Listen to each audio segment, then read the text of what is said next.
Ngayong araw na ito pag-uusapan natin kung kailan nga ba kayo dapat nagsiset ng inyong mga valve clearance, no? Kinakailangan mong mag-tune up or mag-set ng inyong valve clearance every. Huwag po kayong basta-basta galaw na lang ng galaw ng mga valve clearance nyo. Kasi pag ginagawa nyo yun, doon mas lalong nasisira yung motor eh.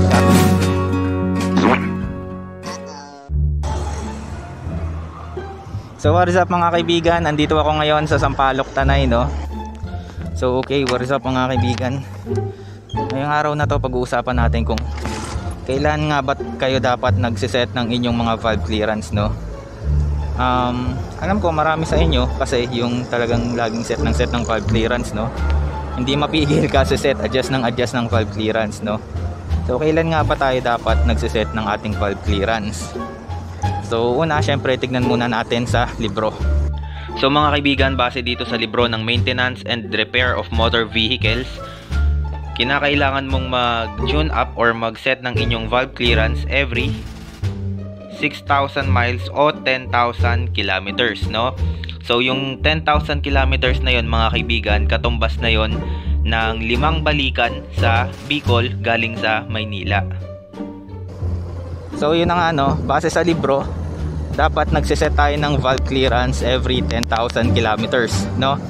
So kung susumahin nyo yung 10,000 kilometers na yun mga kaibigan, mga 5 balikan na siya, no, sa Bicol galing ng Maynila, no?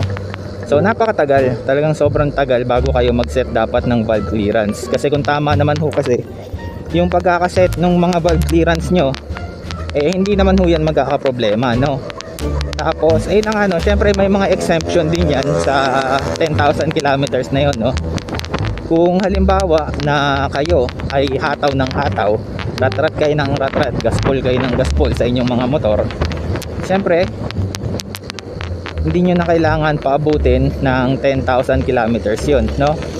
Tapos pangalawa, kung yung motor nyo eh ayan, medyo lumalagatik na yung makina ninyo, no? Pagka yung makina nyo medyo lumalagatik na, eh wala, kailangan nyo nang ipa-tune up yun. Hindi nyo na kailangan magantay pa ng 10,000 kilometers, no? So ayun, no, wag ho kayong tune up ng motor nyo, no? Wag ho kayong set ng valve clearance kasi baka mas lalo lang masira, no? Wag ho kayong basta-bastang galaw na lang ng galaw ng mga valve clearance nyo kasi pag ginagawa nyo yun, doon mas lalong nasisira yung motor eh. Kada tanggal bukas nyo ng mga pyesa, eh nagkaka-lost-thread na yung mga pyesa, no? So ayun lang mga kaibigan, maraming salamat sa panonood. Kung may mga katanungan kayo, just comment down below and pipilitin ko ang sagutin yan. Yun lang po, maraming salamat. Babush. So I'll keep hustling, you keep struggling, bitch I'm humbling, keep mumbling, I'll keep doubling, you keep bluffing, you've got nothing, I'll keep hustling.